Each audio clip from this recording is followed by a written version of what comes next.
welcome to another episode of Mojave River Valley News. We're out here in Apple Valley at the Apple Valley Chamber of Commerce, which is part of the High Desert, the Greater High Desert Chamber of Commerce. And, they graciously allowed us to use their facility this year. We're going ahead and we're going to interview many candidates across the entire Mojave River Valley. Some are in here that we've done our best to try to get a hold of everybody we can. Fortunately, you might not find your favorite candidate there just because of logistics or whatever it might be, but we did our best to go ahead and put as many interviews as we can together. So you know what?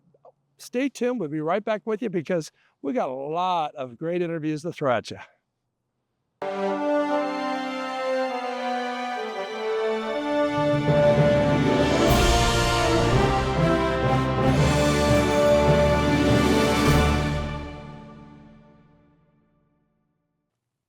Hey, I got a special candidate for you today to listen to. This is Jay Obernolte. He is currently our congressman, and so it'll be interesting with the different things he wants to talk about today and why he's running for office again. Hey, stay tuned. We'll be right back with you.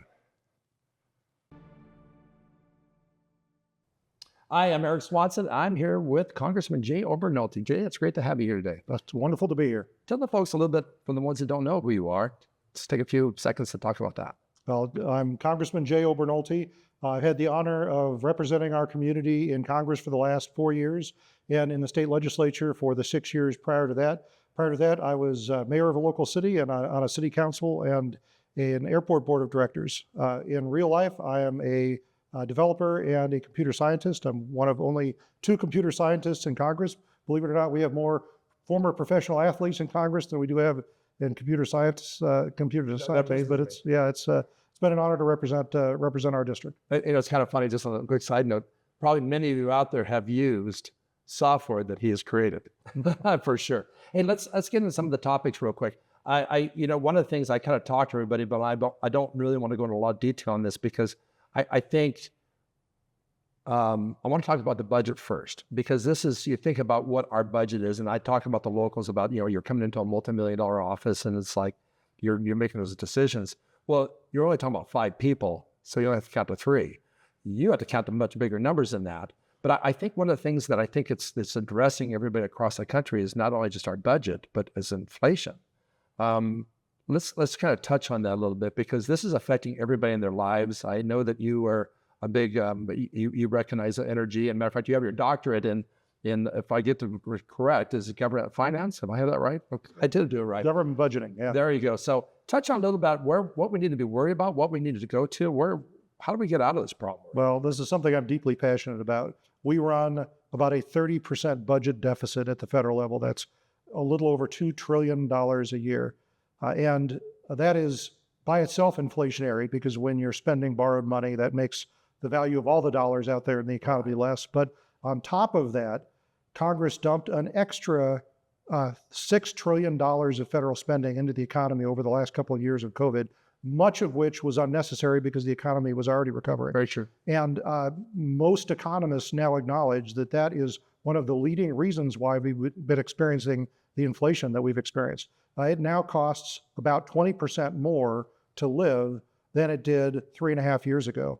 For a family of 4, that's about $17,000 a year more to have the same purchasing power that they did 4 years ago. And the consequence of that is devastating, particularly to our district, which really isn't that economically upscale. It's made that slippery slope down into poverty much steeper and much harder to climb out of. And that's why we have to get this under control, because we just can't afford these continually escalating prices. Where do you see, how do we get there? Well, we have to balance the budget. And I've introduced a constitutional amendment that would require Congress to balance the budget every year, because I think Congress has demonstrated pretty thoroughly that it's incapable politically of doing that on its own, absent a requirement.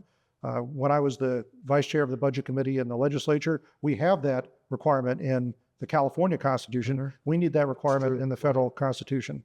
And I also think we need to do the same thing that we did the last time we had a hole dug this deep. And that's, there's only been one other time in history of our country that our federal debt was this big as in percentage, in proportion to our economy. That was coming out of World War II. And what they did then is they instituted a commission to go through every program of federal government looking for wasteful spending, programs that weren't meeting their purpose, programs that were duplicative, and making recommendations to scale back or eliminate them. And it worked. And it worked then, it could work now. So I've introduced legislation that would do that. I've got 19 co-sponsors, and fortunately, we're starting to get some traction for that idea. Nice. Very nice. Let's just shift off to another thing that I think that is just across our country is affecting everybody too, is what has happened over the last 3 years, and the number of, no matter how it happened or whatever, we have an influx of all these folks that have come across the border today. What do we need to do to tighten this up? Because I don't see this as being sustainable. No, it absolutely is not. And everyone should be horrified at what has been going on at our southern border over the last couple of years. It is a complete travesty. I mean, it's a humanitarian catastrophe. And regardless of what your thoughts are on immigration and asylum, everyone should acknowledge that we are a nation based on the rule of law. And to allow people to come into the country and then release them back into our communities is unconscionable. It's erosive to that rule of law.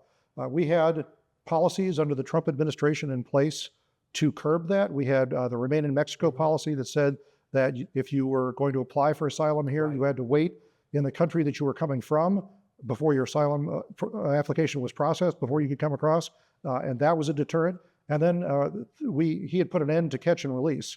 So, if you were caught on this side of the border, you were not released into the community. And unfortunately, the current administration has reversed those policies. They did it in their first week in office, and it's been disastrous. So that absolutely has to be fixed. And it's having consequences right here in our congressional district, because if you look, you don't think of us as a border district, but really every district is a border district now. When you're looking at things like fentanyl, most people are aware that it's about 50 times more potent than heroin.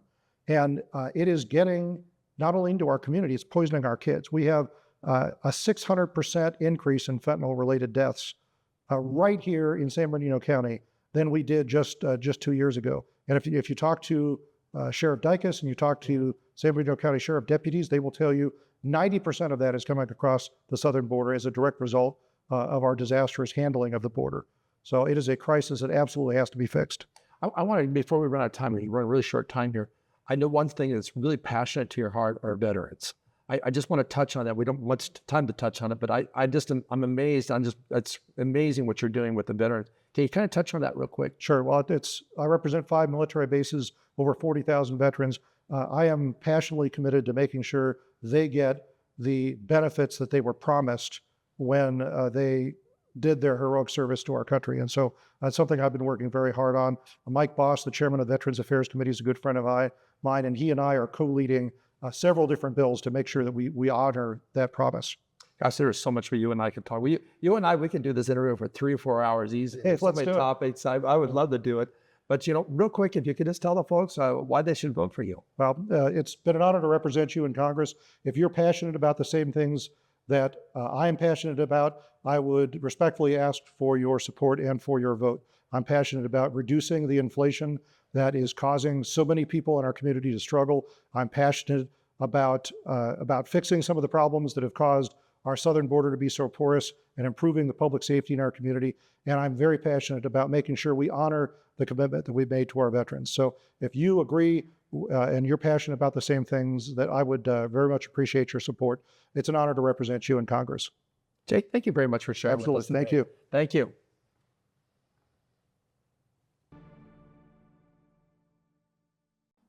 Hey, you know what? These episodes, working with candidates, is always amazing. You know what? Thank you for tuning in. I hope we gave you some insight about who these folks are. We try to hit all the candidates, but there's so many out there, and it's not that we left anybody out. We really made an effort to try to get everybody in here for it. Another thing I want to do is I want to thank the Greater High Desert Chamber of Commerce for allowing us to use this beautiful facility out here in Apple Valley, because this really made a big difference for us. By the way, please, if you haven't had a chance, please subscribe, ring the bell, give us a thumbs up, because this allows these videos to get wider range of people so they can see them. The more the people that are involved with it, the more people to see this, the more people can help make their decisions. Hey, on behalf of myself, Eric Swanson, my technicians, and all the candidates, I want to thank you very much for tuning in this time.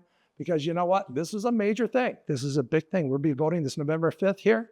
And these candidates are the ones we got to kind of keep an eye on and see which ones are going to be best for us. Stay tuned. We have more episodes coming. And you'll look for all these different candidate videos out there.